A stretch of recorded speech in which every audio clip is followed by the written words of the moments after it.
This is the 30th broadcast in the America Looks Abroad series, presented by the officers and staff members of the Foreign Policy Association. This nonpartisan organization, open to all who are interested in American foreign policy, offers accurate information on current international events. In the world of today, foreign affairs are your affairs. This week, the world has been hourly awaiting news of Italy's decision about the war. Mrs. Vera Michaelis Dean, Director of the Research Department of the Foreign Policy Association, will discuss Italy girds itself for war. Mrs. Dean. Good afternoon. As the Battle of France rages on the Western Front, with the Germans throwing in fresh men and fresh mechanized forces, world attention is focused on the role Italy may play in the conflict. From the moment Germany invaded Belgium and Holland, the fascist press began to prepare the Italian people for entrance into the war on the side of Germany. Practically every day, some new measure of war preparation has been announced in Rome. Sailings of Italian ships have been suspended. Ships on the high seas have been ordered to put into neutral ports. Cities close to the Franco-Italian border have been evacuated. Troops have been mobilized. Art treasures have been removed from museums. Yesterday, it was reported that Italy would enter the war next Thursday or Friday. A leading fascist weekly declared the Italian people are on the eve of a war of supreme independence. To understand the reasons for Italy's slow-motion approach to war, we must look back at its recent history. Italy, like Germany, was late in achieving national unity. For centuries, it was a collection of small and often warring states. Metternich once said disdainfully that Italy was not a country, but a geographical expression. It was only in 1861 that these many small states were united into a single national state under the leadership of Piedmont, ruled by the House of Savoy, one of whose descendants is now King of Italy. But the Italians had lived for so long under the arbitrary rule of many different princes that they had practically no experience in self-government. They were more concerned with the local politics of the small communities in which they lived than with the problems of the new national state. As so often happens in such cases, some of the leaders of the new state developed a spirit of fierce nationalism and began to dream of recapturing the glory of the Roman Empire. They bemoaned the fact that the Mediterranean, which the Romans called our sea, Mare Nostrum, should have become subject to the domination not only of France, which is itself a Mediterranean power, but also of Britain. What they resented most was that the British had acquired control of the exits and entrances of the Mediterranean at Gibraltar and Suez. The British, they pointed out, could bottle up Italy in the Mediterranean and cut off its communications with overseas countries. This would be very dangerous for Italy. Italy lacks most of the raw materials necessary for modern industry, and nearly 80% of its imports come from overseas. If these supplies were suddenly cut off in time of war, Italy might soon find itself unable to keep up industrial production. The Italian nationalists also felt that Italy should have territories outside Europe for its surplus population, which could find no work in the mother country. Before 1914, thousands of Italians had emigrated, many of them to France, but many more to the countries of the New World, the United States, Argentina, Brazil, which could use manual labor. But at the end of the World War, most of the countries which had previously welcomed emigrants from Europe began to impose drastic restrictions on immigration. The United States, too, adopted this policy. So the young Italians who might otherwise have found an outlet for their energies in emigration were forced to remain at home. Like our young people, they began to put pressure on the government to find them jobs and some means of earning a living. But unlike many of our young people who hope to keep the United States out of war, some of these young Italians are among those particularly anxious to have Italy enter the conflict. Long before Mussolini, Italian nationalists had claimed that emigration was in any case an economic loss to Italy, which would have preferred to use the labor and skill of its citizens in the development of territories under its own political control. The Italian nationalists tried to find such territories in Africa, but France, Britain, Belgium, and Portugal had already brought the best regions of Africa under their rule, and there was not much left for Italy to conquer. The Italians were particularly disappointed when the French, in 1881, established a protectorate over Tunisia. where many Italians from Sicily had settled over a period of years, and which Italy hoped eventually to obtain. Friction regarding the position of Italians in Tunisia has been one of Italy's outstanding grievances against France. The Italians had also tried to acquire Ethiopia in 1896, but met with a disastrous defeat.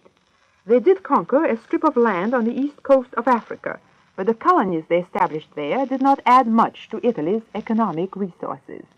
The Italians also fought a war with Turkey in 1911 and 12, as a result of which they occupied Libya and Tripoli in North Africa.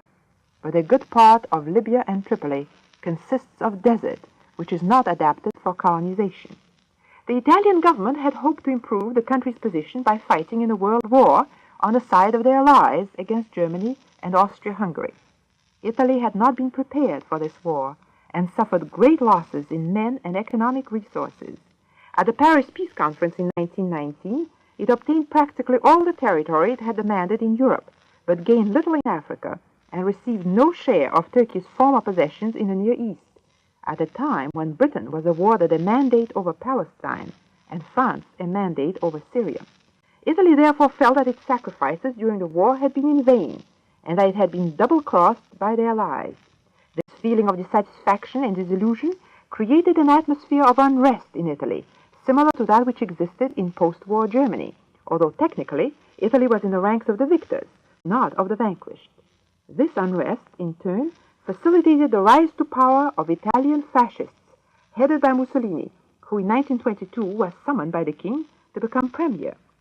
Mussolini had been a socialist, and he might have been expected to oppose imperialism, but instead he took over many of the ideas of the Italian nationalists, and like them, dreamt of restoring the Roman Empire. Unlike the early nationalists, he realized that Italy would be unable to play an important role in world affairs until it had become strong and united at home, and was in a position to bargain on equal terms with the great powers. What irked him most, as it irked many other Italians, was the attitude of France and Britain, who during and after the World War ridiculed Italy's military strength, pointed out its economic weaknesses, and treated Italy as a third-rate country. We must not underestimate the effect of such feelings on international relations. The British were not even conscious that they were offending the Italians when they praised Italy for its gondoliers and archaeological remains, but pooh-poohed its capacities as a colonial power. It was that very unconsciousness and complacency on the part of the British which so profoundly irritated the Italians. This feeling of irritation reached an acute stage in 1935, when Mussolini invaded Ethiopia, determined to succeed where Italy had failed. As you remember, Britain at that time took the lead in persuading the League of Nations to impose economic sanctions on Italy. I have already pointed out that fear of being cut off from access to raw materials had haunted Italian nationalists ever since the formation of the Italian national state. Economic sanctions thus provided Mussolini with a cause around which he could rally the Italian people, who had not been particularly enthusiastic until then about the invasion of Ethiopia.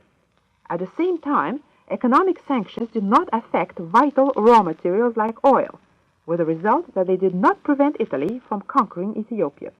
And the very fact that France and Britain failed to prevent this conquest convinced Mussolini that the Western democracies had become impotent and would no longer constitute a real threat to Italian aspirations in the Mediterranean. It was Britain, not France, who was most anxious in 1935 to prevent the conquest of Ethiopia. Up to then, France had advocated the use of League sanctions, but always in the expectation that they would be applied against Germany. France had no desire to use sanctions against Italy. The French had been far more realistic about European affairs than the British. They hoped to use Italy as a counterweight against Germany in the Balkans, and especially hoped that Italy would help them to prevent the union of Austria and Germany. Monsieur Laval, who was then French premier, went to Rome in January 1935. Although we have no documentary proof of this, it is believed that he then gave Mussolini a free hand in Ethiopia in return for a promise by Il Duce to collaborate with France regarding Austria. Many people at that time criticized Monsieur Laval and called him a horse trader. But in the perspective of the past 5 years, it would seem that he may have been right, in trying to keep Italy in the camp of France and Britain. You may have noticed that last week Monsieur Laval was received by the President of France, and it was reported that he had gone to Rome for a last-minute attempt at Franco-Italian reconciliation. Premier Reynaud has made a public bid for settlement of Franco-Italian disputes and has dropped his foreign minister, Monsieur Daladier, who had once said France would not yield 1 inch of territory to Italy. But much water has flowed under the bridge since 1935. Italy, embittered by League sanctions, turned to the only great power in Europe which had remained its friend, and that was Nazi Germany. This friendship was first tested by Italo-German intervention in Spain. It was cemented in May 1939 by an alliance known as the Pact of Steel. But Count Ciano, Italy's foreign minister and Mussolini's son-in-law, warned the Nazis at that time that Italy needed 3 years to complete its war preparations, and that it would not participate in a war against Poland, where it claimed no interest. It was probably with these considerations in mind that Mussolini, at the outbreak of war last September, proclaimed Italy a non-belligerent. In the role of non-belligerency, Italy has been of real aid to Germany. It has immobilized Allied forces on the Franco-Italian frontier, in the eastern Mediterranean, and in Africa. It has served as a channel for supplies to Germany from overseas countries, including the United States. Yet even so, it would be more desirable from the point of view of the Allies if Italy could remain a non-belligerent for the duration of the conflict. For Italy, with an air force of between 4,000 and 6,000 planes and a large fleet of submarines, could cause considerable damage to their allies in the Mediterranean. But Mussolini, too, has some troublesome questions to solve before he casts the die for war. Italy has accumulated reserves of certain key raw materials, like oil, cotton, rubber, and scrap iron, and Germany has promised to keep it supplied with coal. But these supplies are adequate only if the war is very short. Mussolini would therefore prefer to wait until the last minute before entering the conflict.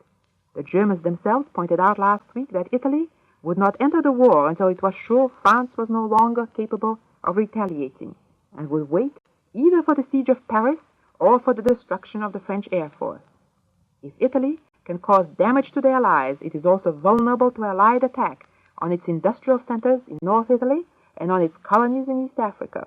And while Mussolini might be ready to risk a short war in Europe, he would certainly not want to engage Italy in a prolonged conflict of world dimensions, such as might develop if Italy's entrance into the war serves as a signal for increased American assistance to their allies. A real conflict, moreover, appears to be still going on beneath the surface in Italy. The Italian people are not militaristic by temper. They love peace. They hope to avoid war. They are at one and the same time anti-German and anti-British, but they are not anti-French, and would find it distasteful to attack France. The king, who enjoys great popular respect, the Vatican, which has wide influence in predominantly Catholic Italy, and even some of the more moderate fascists, are apparently urging Mussolini to preserve the status of non-belligerency. But Mussolini is subjected to pressure from two quarters, from the militant elements of the fascist party, and from Hitler, who is more likely to call for Italian aid if Germany runs into a stalemate on the Western Front than if it is on the point of winning an outright victory. Mussolini is a proud man. He would resent being put in the position of having to obey Hitler's bidding. Yet the decision may no longer be in his hands, and Mussolini may discover, if he enters the war, that he is merely exchanging Franco-British domination of the Mediterranean for German domination of the European continent.